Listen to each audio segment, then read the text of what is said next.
The Penguins dropped game 2, 5-2, and now they head back to Pittsburgh with the series tied 1-1. Heading into the game tonight, I was so much more relaxed than I was heading into game 1. I was more excited also. Obviously, taking that game 1 was huge, so the pressure was a little less heading into this one, and I felt it going into the game. I was excited. You know, even TNT featured me on their thing. They showed my tweet up on their broadcast, which was incredibly cool. So obviously, Casey DeSmith was not ready to go. We had Louis Domingue in the net, making his first career playoff start. Ricard Raquel also day-to-day. Both of those guys have not been ruled out for the series yet, so that's very good news, especially for Raquel. So in comes Drew O'Connor, playing on the fourth line with Boyle and Bluger. And then on the back end, this was a bit more last minute. It was Brian Dumoulin, a late scratch. And the biggest question mark was Louis Domingue. Is he capable of winning you a playoff game? Tonight, it looked like it was a no, but let's get into the game. Starting with the first period, I thought the Penguins' start was so much better than it was in game 1. That first period in game 1 was a beatdown. Rangers dominated the Penguins. This one was more evenly matched. The Penguins do surrender the first goal. It's Panarin to Kopp, 1-0 Rangers, and that was honestly a mess for everybody. Number one, Panarin should never be all alone, have that much time at any point in the game, especially in the offensive zone. Andrew Kopp, or actually any player for this fact, should never be all alone in the slot. And the third one for me was, I'll put a little blame on Louis Domingue. He went down way too early in my opinion. That was a good job by Panarin, but as Louis Domingue, you can't go down that early. That's just disaster waiting to happen. As soon as I saw Louis Domingue on his knees with Panarin with the puck, I was kind of expecting the goal, but it would have been nice it was actually Crosby to have his man, which was Andrew Kopp. But that's a very rare mistake from Crosby, and actually his only mistake. Crosby, again, phenomenal tonight, along with that first line. But Crosby instantly makes up for it. 2 minutes later, steals the puck in the neutral zone from Panarin, gets into the zone, kind of works his way around the defender. He does a good job of stopping Crosby, but that leaves Pettersson open with the puck, takes the shot. No one picks up Gensel for the rebound. 1-1 game. That was a huge goal. To answer back, just 2 minutes after the Rangers opened the scoring was incredible, especially on the road. The first period continues. Domingue actually made some really nice saves. The Penguins get 2 power plays later on, do absolutely nothing with it. Those 2 power plays were embarrassing. The Penguins need to be better on the power play. They weren't. They go 0 for 2 in that first period, which could have really changed the game if you go up 2-1. But nonetheless, 1-1 after 20 minutes, you absolutely take that 10 out of 10 times. But it was the second period where things kind of took a turn for the worst. You know, first of all, you knew Ranger power plays were on the way. Penguins got 2 power plays in the first. Jared Gallant was giving the refs an earful. And when refs usually yell at the refs that much, a few makeup calls are going to come their way. Mike Sullivan's done it many times. 2 minutes into the second period, a very weak cross-check call on, I believe it was John Marino. Could be wrong there. Very weak call for the playoffs, but you can't be mad because the Penguins got a power play in the first period off of a very weak cross-check also. So both penalties should have actually never been called, but they were both called. So as long as it's going both ways, I don't really mind it. So I'm okay with that weaker call. It leads to the Ryan Strome goal. I mentioned this many times in my last 2 videos. Those point shots that are tipped are so hard for goalies to stop. For me, that's not on Domingue. It's a goal for the Rangers, 2-1, we move on. Following that power play goal, the next 5 or so minutes is all Rangers. You know, you're kind of getting a glimpse of that first period of game 1 coming back. And when I mean all Rangers, I'm saying all Rangers, like cycling in the offensive zone. Domingue had to make some really nice saves, but at that point, the Penguins are just trying to survive. In the middle of them getting dominated, it's Crosby who finds Brian Rust on a breakaway. That goal to me would have been huge, could have been the difference in the game, that goal from Brian Rust, if he had scored it. He actually missed the net on the breakaway. Can't really blame him though. It's the whole thing that they always used to use on Carey Price. Oh, he intimidates the shooter because he's so good. Yeah, I guess that's kind of true. You feel like you need the perfect shot to try and beat him, but like I said, I think that goal, if he had scored it, would have changed the game because you're getting dominated for so long.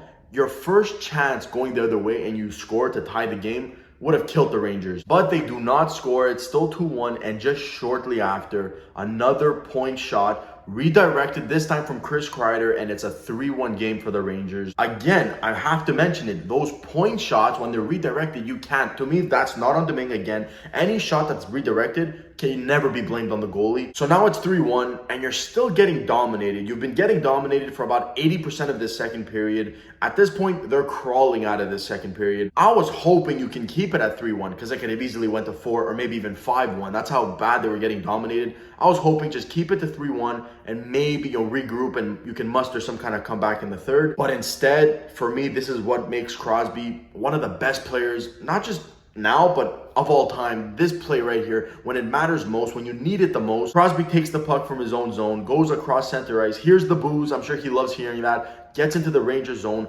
absolutely muscles out the defenseman that was on him, or I believe it was the forward back checking, while the defenseman was already on him. Such a Crosby play with that dominance, that strength.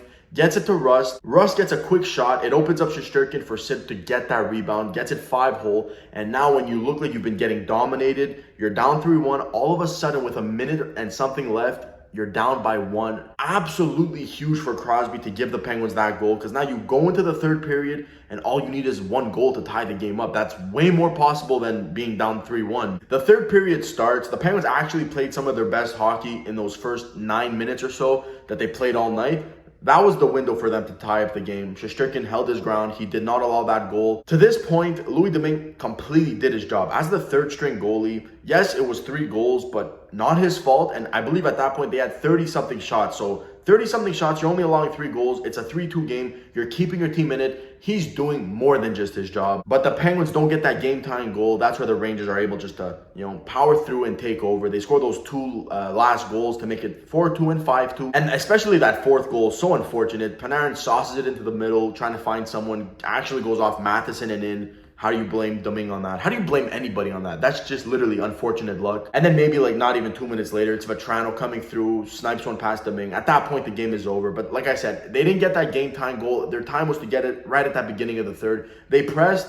They didn't get it. It kind of let the Rangers take over the game. I have no problem with Domingue's game. The guy kept them in it. He made so many good saves that could have went in. I will say this, the absence of Rickard Rakell and Jason Zucker are really starting to show, because other than the first line, that depth was struggling. They were weak. That bottom 6, man, non-existent for the Penguins tonight. I don't think the bottom 6 really generated anything. Maybe 1 or 2. I remember O'Connor hit a post at one point. That was pretty solid. But overall, in a 60-minute hockey game, the depth did not do, not even close to enough. If the Penguins want to win this series, doesn't matter how good Crosby plays and that first line plays, they might steal another game, but to win the series, they're going to need a goal or 2 from this bottom 6. Or at the very least, they need to dominate a little bit, right? Maybe not score a goal, but generate some momentum. They're not even spending any time in the offensive zone. When I see the 3rd and 4th line out there, it's always in the defensive zone. I remember last year, the 4th line of Bluger, Czar, and Tanev, they wouldn't score many goals, but they spent almost all their shifts in your zone, just cycling the puck, generating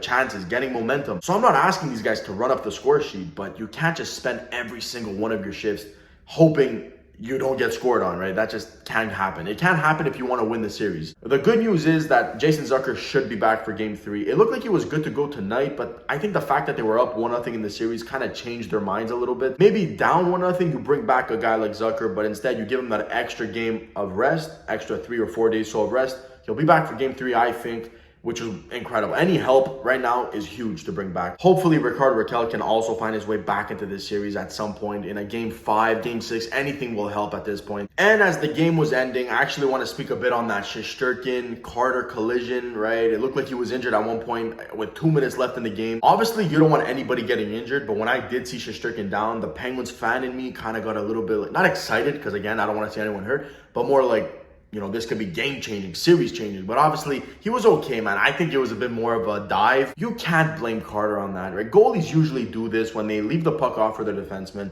They'll hit the opposing skater with a little, right, like setting a screen in basketball. They'll do a little one of those to slow down the guy. Carter was coming in full speed. They collided. Unfortunate play. But, buddy, you're not in your crease. If it was in his crease, different story. You're not in your crease. A collision happened. He's okay, it looks like. Shesterkin wasn't in his net. That's the main one here. He was not in his net. It happens. Collisions happen. Carter did not go after Shesterkin. Come on now. I also want to mention not to look too deep into this loss, right? You got to look at it from the Rangers' point of view. As a 50-win, 110-point team, down 1-0 at home, you absolutely have to play the best possible game you can in that game too. And the Rangers did just that. Most, if not all good teams would have answered this way. They had to. They had no choice but to go up in this game. They couldn't go back to Pittsburgh down 2-0. If you told me 5 days ago that we would have headed into game 3 tied 1-1, I would have started celebrating because, you could have been down 2-0 at the very worst. So, the goal is to split. You did split. I'd love to see what you guys think in the comments. Let me know how you think the Penguins played and what do they need to do different to win the next game here in Pittsburgh. As always, thank you so much for watching, and I'll catch you after, I hope, a big game 3 win.